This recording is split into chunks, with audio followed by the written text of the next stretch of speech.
समुद्र अब पहले जैसा शांत नहीं रहा। धीरे धीरे सब कुछ बिगड़ने लगा था। नियॉन खुद दो बड़े फैक्शंस में डिवाइड हो चुका था और उनकी नेवी बहुत ज़्यादा स्टेबल नहीं लग रही थी। नियॉन की marine time self defence force के पास ना तो ज़्यादा शिप्स थे, ना ही कोई ख़ास डिफेंस सिस्टम, इसीलिए उन पे ध्यान देना भी ज़रूरी नहीं था।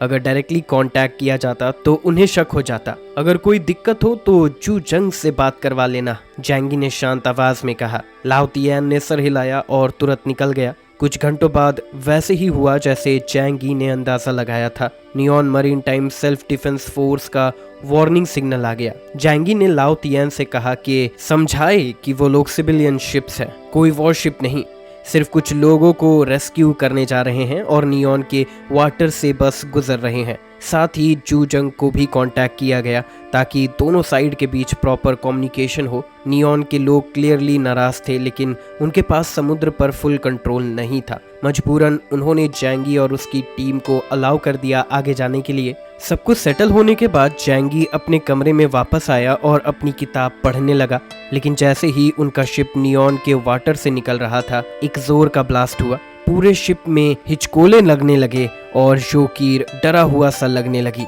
जैंगी ने अपनी आंखें तंग करके जोकीर के कंधे पर हाथ रखा। फिक्र मत करो, मैं हूं ना, मैं देखता हूं क्या हो रहा है। एक पल में वो कमांड रूम में पहुंच गया। वहाँ एक क्रू और सेलर्स ऑलरेडी रडार की तरफ घूर रहे थे।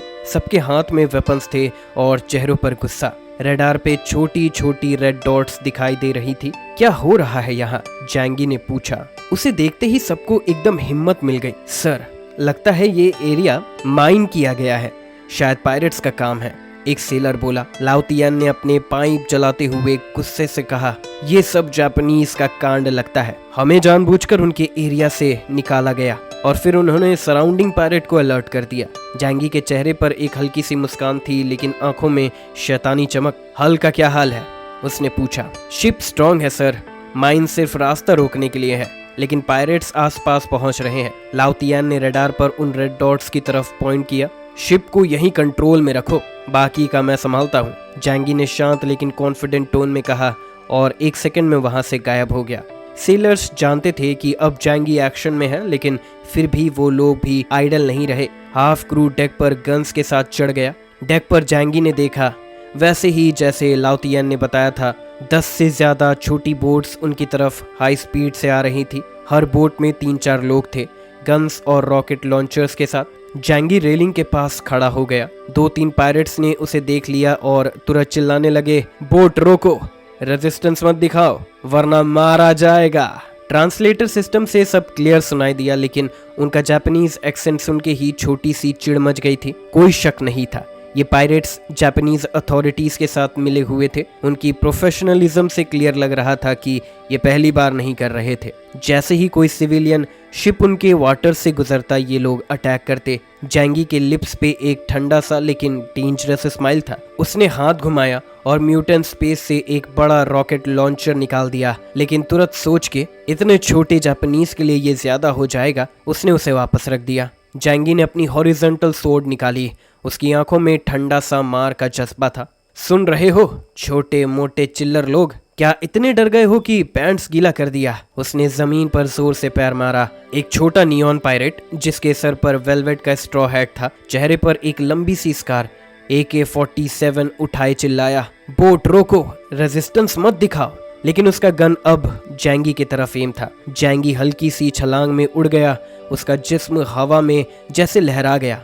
उसके पैर रेलिंग को छोड़ के 1 सेकंड में हवा में थे। 10 मीटर ऊंचा हल से सीधा नीचे जंप मार दिया। हवा में ही उसके ब्लेड पर एक ब्लैक वॉइड फोर्स चमक थी। दुनिया का सबसे हार्ड मेटल भी उसके फोर्स के सामने कमजोर लग रहा था। इस वक्त जैंगी का स्पेस पर कंट्रोल पहले से काफी ज्यादा रिफाइंड था। नियॉन के स्पीड बोट पर जो लोग थे, उनके रिएक्ट करने से पहले ही एक ब्लेड की चमक हवा में उठी, एक साइनिंग स्लैश जिसे आंखों से फॉलो करना मुश्किल था। स्पीड बोट बीच से 2 टुकड़ों में कट गया। कट इतना स्मूथ था जैसे किसी मिरर पर ब्लेड फिरा दिया हो। दोनों टुकड़े ठंडे समुद्र में डूब गए। नियॉन पायरेट्स चिल्लाने लगे, पानी में गिरते हुए गुस्से और डर के बीच चीखने लगे, ये पानी इस टेम्परेचर में तो मरना तय है। तुम लोग मरने से पहले अपने जिस्म को बर्फ बनते हुए महसूस करोगे। एक और मूवमेंट और जैंगी मिड एयर से वैनिश हो गया। अगली बार वो एक और स्पीड बोट के ऊपर था।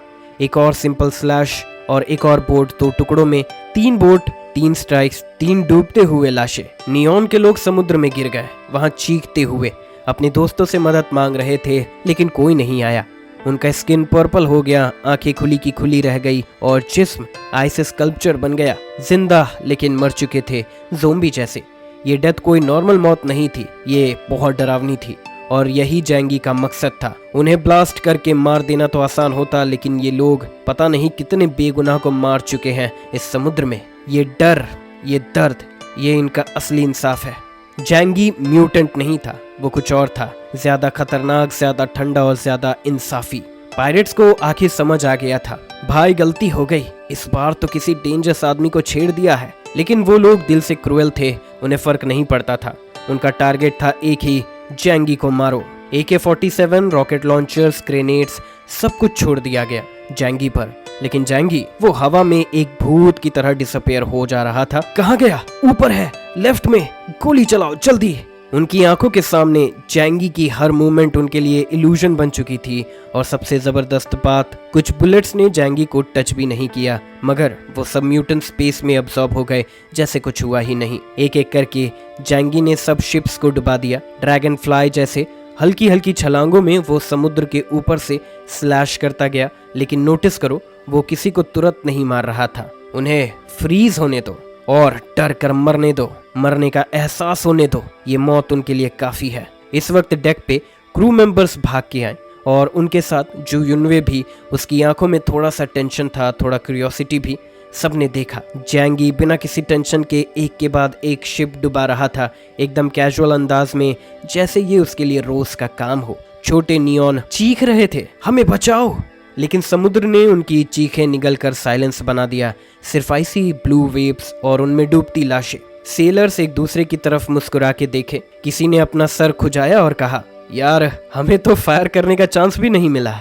जू युनवे की नज़र जैंगी पर रुकी थी। उसके वेलवेट हैट के नीचे से उसके बाल हवा में उड़ रहे थे। उसकी आंखों में एक अजीब सी चमक थी। एक ऐसा आदमी जो मुझे प्रोटेक्ट कर सके। थोड़ा बदतमीज है लेकिन सही बंदा लगता है। जैंगी ने डेक पे वापस आके एक ही लाइन बोली, चलो आगे बढ़ो। सबको पता था ये सिर्फ शुरुआत थी, और भी अटैक्स हो सकते हैं, लेकिन जब जैंगी टीम में हो तो डेंजर भी डरेगा। रूम के अंदर जू युनवे ने क्वाइटली कम्युनिकेटर निकाला और जू जंग को फुल सिचुएशन बताई। हाई सी पर पायरेट्स मिले थे, जैंगी ने सबको हैंडल कर लिया, कोई चिंता नहीं। जू जंग ने गुस्से से कहा, ठीक है, लेकिन जो काम तुझे दिया गया था उसका क्या? जू युनवे का चेहरा फ्रीज हो गया।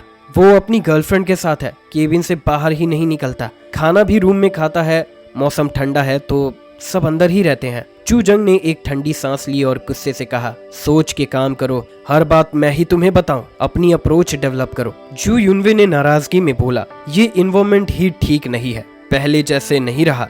जू युनवे अपने कम्युनिकेटर पर जू जंग को बता ही रही थी जब अचानक जू जंग ने उसकी बात काट दी। इन्वायरमेंट पर जगह खराब है या तुम खुद ही खराब करती हो? ये लेडी एटीट्यूड हटाओ, थोड़ा इनिशिएटिव लो, समझी? जू युनवे ने थोड़ा हेजिटेशन से हाँ तो कर दिया, लेकिन अंदर से थोड़ी हर्ट हो गई थी। उसने फोन उठाया, अपना फेस का सेल्फी व्यू ऑन किया, लेफ्ट से देखा, राइट से देखा, मैं जोकीर से कहाँ कम हूँ। उसका चेहरा थोड़ा सॉफ्ट था, फिगर थोड़ा एवरेज, और हाँ थोड़ा सा गुस्सा ज्यादा करती थी। लेकिन फिर भी क्या कमी है मुझ में? क्यों नहीं वो मुझे नोटिस करता? उसका मन थोड़ा कॉम्प्लेक्स फील कर रहा था। कंपैरिजन और जेलसी का मिक्स इमोशन, एक टिपिकल लव वॉर इन्वायरमेंट। कुछ घंटों बाद जिंग फैंग शिप समुद्र के उस हिस्से से निकल चुकी थी। तभी एक और शिप जो आसपास पेट्रोल कर रही थी, उसने समुद्र पर कुछ बॉडीज फ्लोटिंग देखी। सबके सब पूरा फ्रोजन थे जैसे आइस स्कल्पचर, और सब एकदम इंटैक्ट, कोई गोलियां नहीं, कोई चोट नहीं। एक पर्सन ने शॉक में कहा, ये सब गोली से नहीं मरे, पानी में गिर के फ्रीज हो गए। और सबसे बड़ी बात, जो बंदे पानी में एक्सपर्ट थे वो भी फ्रीज हो गए, और वो भी इतनी आसानी से। और उनके स्पीड बोट्स कहाँ गए? क्या किसी म्यूटेंट ने उन्हें अटैक किया था? शिप के बो पे खड़ा एक पायरेट लीडर आंखों में डाउट के साथ बोला, ये शिप हाक्शाओ कंट्री से है, यूजुअली वो लोग साउथ ईस्ट वहीं रहते हैं, पर इस बार समुद्र के बीच में आना कुछ तो गड़बड़ है। दूसरा पायरेट बोला, ये तो बहुत अजीब है, लेकिन हम कुछ नहीं कर सकते। हाक्शाओ कंट्री के लोगों का लेवल हमसे काफी ऊपर है। थोड़ी देर कंफ्यूजन के बाद उन्होंने जिंग फैंग का पीछा करने का आइडिया ड्रॉप कर दिया। फिर वो नियॉन आइलैंड वापस चले गए और वहां से ये पूरी इंफॉर्मेशन कोलंबियन ट्रूप्स तक पहुंचाने का डिसीजन लिया जो रोप फ्लाई आइलैंड पर स्टेशन थे। कोलंबियंस को ये जरूर इंटरेस्टिंग लगेगा।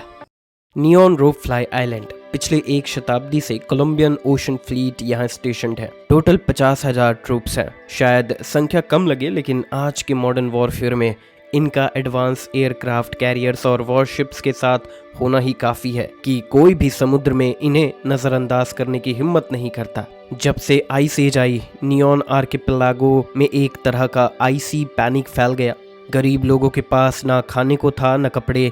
ज़्यादातर लोग या तो भूख से मरे या ठंड से। लेकिन कोलंबियन ओशन फ्लीट के लोग वो तो मज़े में थे, क्योंकि नियॉन और कोलंबिया के बीच एक एग्रीमेंट था जिसमें ये लिखा गया था कि ओशन फोर्स को सप्लाई फुल मिलनी चाहिए। इसका रिजल्ट रोप फ्लाई आइलैंड पे सिविलियन डेथ रेट 90% तक पहुंच गया। लेकिन फ्लीट के लोग मज़े से केन्ड फूड खा रहे थे।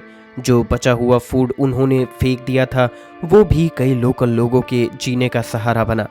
ये सीन एक सेंचुरी पहले के जैसे ही था।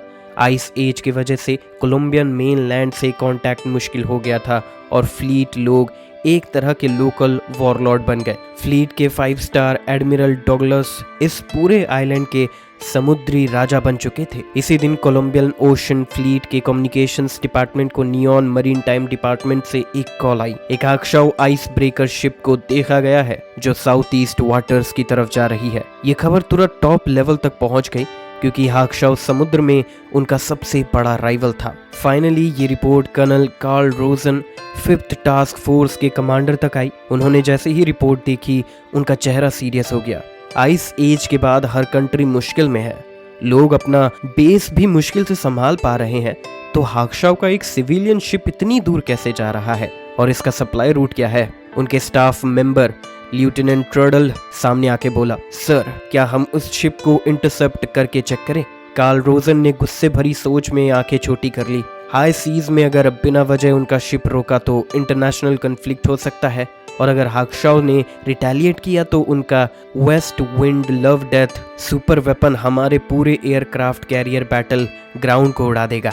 कार्ल ने इंटेलिजेंस को ध्यान से देखा। उस शिप का नाम था जिन फैंग, दुनिया का सबसे एडवांस आइस ब्रेकर में से एक। रिपोर्ट के मुताबिक ये एक सिविलियन प्राइवेट शिप थी जो पहले एक वर्ल्ड ट्रैवलिंग कपल के पास थी। एंड ऑफ द वर्ल्ड के बाद ये शिप हेवनली सी सिटी में एक आर्म्ड ग्रुप के पास चली गई। सिविलियन शिप्स पर ज्यादा वेपन नहीं हो सकते, कार्ल ने सोचा और फाइनली डिसीजन लिया, इग्नोर करो उसे। ये एक सिविलियन शिप है, हमारे लिए कोई खतरा नहीं है। बस मॉनिटर करते रहो और अगर कुछ भी अनयूजुअल लगे तो तुरंत मुझे रिपोर्ट करो। कर्नल ट्रडल ने ऑर्डर लिया और तुरंत रिकॉनेसेंस डिपार्टमेंट को बोल दिया कि जिंग फैंग शिप की मूवमेंट्स पे नजर रखे।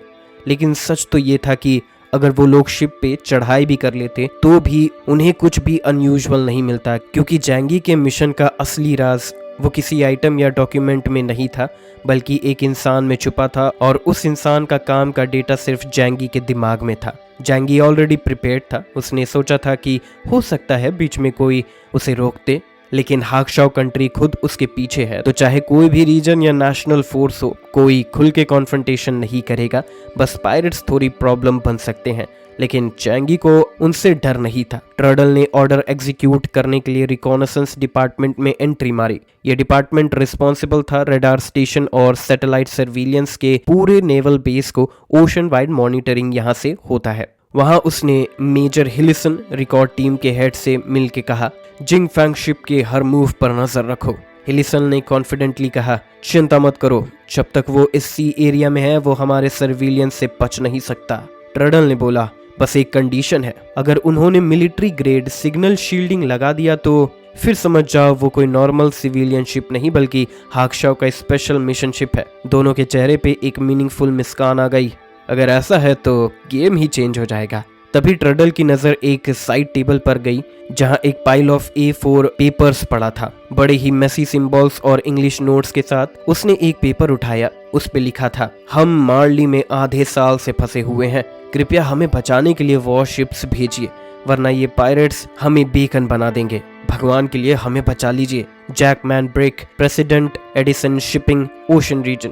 हिलिसन ने सरकास्टिकली हंसा और बोला, ये अमीर लोग भी एंड ऑफ द वर्ल्ड में जिंदा रह गए हैं और अब इन्हें लगता है कि नेवी उनकी बेबी सिटर बनेंगे। मुझे अभी तक समझ नहीं आता इतनी सी अकल वाले लोग कैसे टॉप पे पहुंच गए। आइस एज के बाद ओशन ट्रैवल वैसे ही डेंजरस हो गया था। ऐसे सफर सिर्फ बड़े और पावरफुल लोग ही अफोर्ड कर सकते थे, क्योंकि पहली बात आपको चाहिए होता है एक हैवी ड्यूटी शिप जो पायरेट्स और सी मॉन्स्टर्स को हैंडल कर सके, और दूसरी बात फ्यूल का ट्रांसपोर्ट मुश्किल था और नेवी किसी के लिए भी इजीली डिस्पैच नहीं होती थी। आज तक लाखों कोलंबियन सिटीजन्स ने रेस्क्यू के लिए अप्लाई किया, लेकिन नेवी कमांडर डॉगलस का एक ही जवाब था, गॉड से दुआ करो, नेवी से नहीं।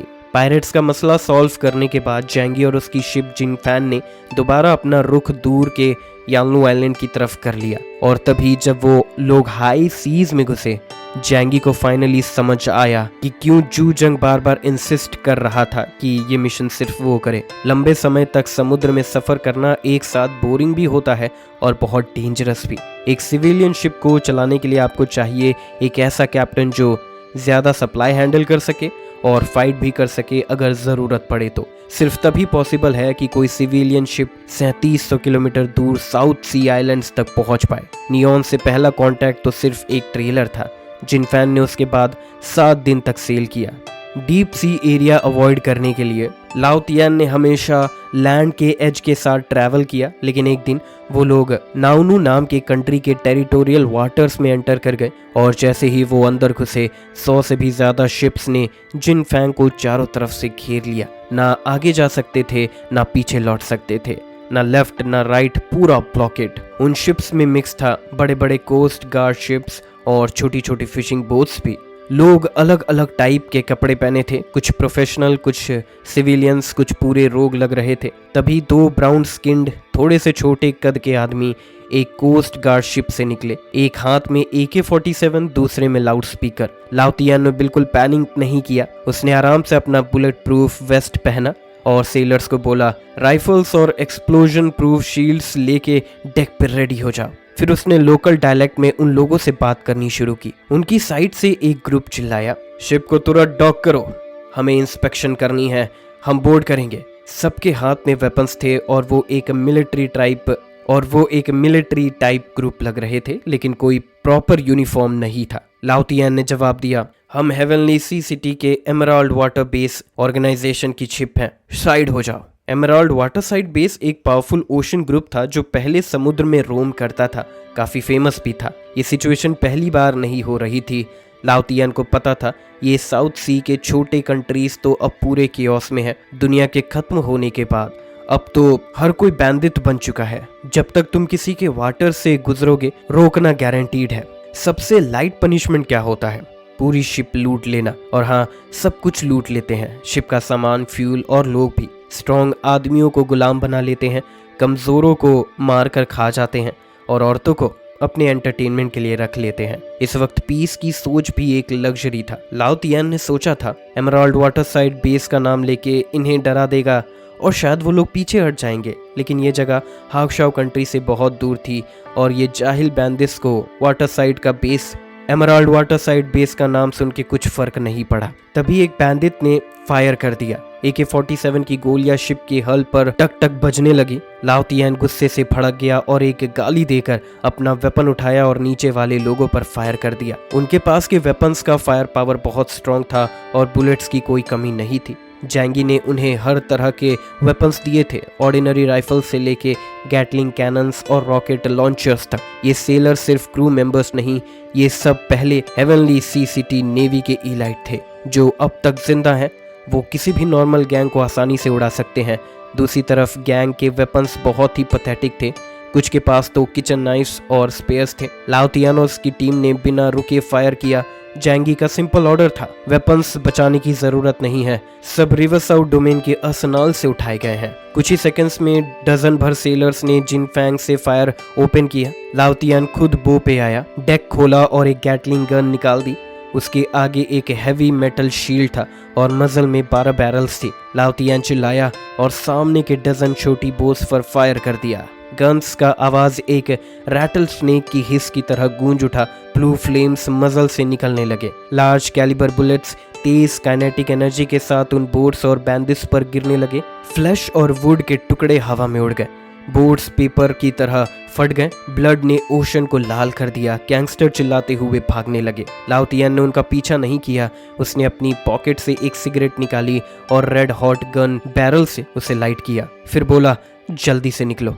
आइस ब्रेकर ने टूट चुकी बोट्स और गैंगस्टर्स के लाशों को क्रश करके आगे बढ़ना शुरू किया। इतनी जल्दी निकलने की वजह सिंपल थी, ये गैंग बैठकर बदला नहीं भूलते। तो सेफ्टी रीजंस के लिए लाओ तियान गया जैंगी के पास रिपोर्ट देने। थोड़ा ट्रबलसम हो सकता है, शायद आपको मदद करनी पड़े। जैंगी ने कैजुअली जवाब दिया, कोई बात नहीं, जब तक वो नहीं दिखते तब तक इंतजार कर लो। लाओ तियान सही कह रहा था। जब उन्होंने थोड़ा आगे बढ़ना शुरू किया, सिर्फ आधा घंटा हुआ था कि अचानक डिफीनिंग आर्टिलरी फायर शोर से सुनाई देने लगी। कोस्टल डिफेंस गन्स, एक दो नहीं डजन से ज्यादा, सीधा जिंगफैंग को टारगेट करके बॉम्बार्डमेंट शुरू कर दिया। लेकिन जब वो शेल्स जिंगफैंग के पास आई, किसी ने एक्सपेक्ट नहीं किया था कि वो हल को डैमेज करने के बजाय सीधा म्यूटेंट स्पेस के अंदर एब्जॉर्ब हो जाएंगी। रास्ता आगे से ब्लॉक था। दो ओल्ड वॉरशिप्स ने समुद्र का रास्ता बंद कर दिया था। जैंगी बो पे आया, कुछ कहने की जरूरत नहीं समझी, सीधा काउंटर अटैक किया। उसने पहले जो एब्जॉर्ब्ड शेल्स थे उनको फुल पावर से वापस फायर कर दिया। शोर के सब कोस्टल डिफेंस गन उड़ा दिए गए। वहां बैठकर गोली चला रहे गैंगस्टर्स टुकड़ों में उड़ गए। गैंगस्टर्स ने चीख कर चिल्लाया, ये सिविलियन शिप नहीं है, ये वॉरशिप है। उन्हें लगा जिंगफैंग के ऊपर भी कैनन्स लगे हुए हैं। दो ओल्ड स्कूल वॉरशिप्स जो सामने थी, उन्होंने भी फुल आर्टिलरी से अटैक किया। इनकी गन्स आउटडेटेड थी, लेकिन डैमेज पावर अब भी कम नहीं था। उन्होंने जिंगफैंग के बो को टारगेट किया। Fears bombardment. जैंगी की आंखों में मॉकिंग एक्सप्रेशन था और उसके अंदर एक एंगर फैल रहा था। म्यूटेंट स्पेस ने सारे शेल्स एब्जॉर्ब किए और अनचेंज्ड वापस भेज दिए। वही सेल्स उनकी वॉरशिप्स पे गए और उन्हें ब्लो कर दिया। लेकिन ये काफी नहीं था। वॉरशिप्स काफी स्टडी थी, इस तरह से उनको तोड़ना स्लो प्रोसेस था। जैंगी अब पूरी तरह से गुस्से में था। मैं ठीक से सेल कर रहा हूँ और ये लोग मुझे लूटने आए हैं। उसने होली जजमेंट स्वॉर्ड निकाला और सीधा स्काई में जंप किया। कुछ फ्लैशेस के बाद एक वॉरशिप के ऊपर लैंड किया। वहां उसने देखा छोटे ब्राउन मंकी जैसे दिखने वाले पायरेट्स AK-47 और रॉकेट लॉन्चर्स लेके उसकी तरफ शॉक में देख रहे थे। कुछ लोकल लैंग्वेज में गालियां दे रहे थे। जैंगी ने एक ही स्विंग में 7 से 8 पायरेट्स को टुकड़ों में काट दिया। जो बाकी थे वो डर के मारे ट्रिगर दबा रहे थे, लेकिन उनके बुलेट्स जैंगी के बॉडी में जाके कुछ भी इफेक्ट नहीं कर रही थी। जैंगी ने बैकहैंड से एक स्लैश मारा और उन्हें सीधा हेल भेज दिया। उसके दिमाग में सिर्फ एक ही बात थी, इन पायरेट्स को आज यहीं खत्म करना होगा। जब वापस आऊंगा तो फिर से ये रास्ते में आएंगे। आज छोड़ा तो कल ये बदला लेंगे, तो इन्हें हमेशा के लिए खत्म करना सही है। जैंगी बो से स्टर्न तक और डेक से लेके कैबिन के अंदर तक स्वॉर्ड लेके चलता गया। हर रूम में जहाँ जहाँ पायरेट्स मिले सबको काट दिया। ज्यादा मुश्किल नहीं था। वो पहले हमेशा म्यूटेंट से लड़ता था, लेकिन ये तो म्यूगल्स थे। अगर कुछ म्यूटेंट्स भी थे तो वो लो लेवल के ही थे। मेलन्स काट रहा हूँ या पायरेट्स, जैंगी ने सोचा। कैबिन के अंदर घुसते ही उसका ब्लड बॉईल कर गया। दीवार से लटके हुए इंसान, स्किन्ड बॉडीज, कुछ तो सिर्फ हड्डियों के ढेर रह गए थे। ये लोग तो इंसानियत छोड़ चुके हैं। उसने सोचा, आज कोई भी पायरेट जिंदा नहीं बचेगा। जैंगी हर कमरा क्लेंस करता गया, सबको चॉप्ड इनटू पीसेस कर दिया। रेजिस्टेंस भी नहीं थी, लेकिन उसके एक बाल को भी छू नहीं पाए। उसने एक डोर पे तलवार मारी, किक मारा, अंदर गया। रूम अंधेरे में था और हवा में बहुत गंदा स्मेल था। पूरा फ्लोर गंदे पाक से भरा था। कोने में 5-6 औरतें थी, जंजीरों में बंधी हुई, मिट्टी और खून में सनी हुई, और उनकी आंखों से जिंदगी का नूर चला गया था।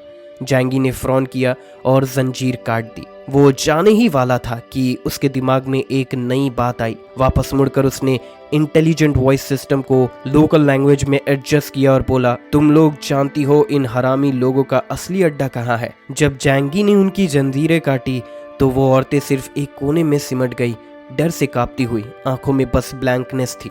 जैंगी ने फिर कहा, मैं यहाँ तुम्हारा बदला लेने आया हूँ। अगर तुम मुझे बताओ कि वो हरामी कहाँ छुपे हैं तो मैं उन्हें खत्म कर सकता हूँ। उसने एक सेकंड सोचा, फिर म्यूटेंट स्पेस से 2 बड़े ब्रेड के बैग्स निकाले और जमीन पे रख दिए। ये खाना भी तुम्हारा हो सकता है। जब उन्होंने रोटी देखी उनकी आंखों में एकदम से भूख का जुनून आ गया। वो तुरंत उस तरफ लपके जैंगी कौन है ये भी भूल गए। पागलों की तरह ब्रेड के लिए लड़ने लगे। कटेगा तो कटेगा, छिन के ब्रेड तोड़ने लगे। जैंगी ने 2 कदम पीछे लिए। उसके कपड़ों पे उनके गंदे शरीर का कुछ लग न जाए, क्योंकि वो अब भी साफ था और उनकी हालत बिल्कुल नर्क जैसी। फिर उसने पूछा, उनका बेस कहाँ है, तुम्हें पता है? एक औरत ने रोटी चबाते चबाते सर उठाया और एक अजीब सी मुस्कान के साथ बोला, कोई बेस नहीं है, सब भूत बन चुके हैं और वो सब लोग अच्छे लोग नहीं थे। ये बात सुनकर जैंगी को सब कुछ समझ आ गया। ये छोटी सी कंट्री, रिसोर्सेस कम, लोग कम और अपोकलिप्स के बाद या तो तुम किसी को खा जाते हो या खाए जाते हो। इस आइलैंड पर हर बंदा या तो गैंग का है या फिर कब का मर चुका है। फिर जैंगी ने सहानुभूति के साथ पूछा, तो सबसे बड़ा ग्रुप किसका है? औरत की आंखें थोड़ी घूम गई। उसकी मेंटल स्टेट बिल्कुल हिल चुकी थी। लंबी सोच के बाद उसने बचा हुआ ब्रेड चबाते चबाते मुस्कुराया और बोला, जनरल बोचा, सबसे ज्यादा लोग उसके पास है, पूरा आइलैंड उसके कंट्रोल में है। ठीक है, मैं समझ गया। जैंगी ने सीधा शिप छोड़ा और दूसरे शिप पे चढ़ गया और वहां भी सफाई का काम शुरू कर दिया। कम्युनिकेटर पे जू युनवे की आवाज आई, मिस्टर जैंगी, चलिए यहाँ से। इतना ज्यादा खून बहाना जरूरी नहीं था।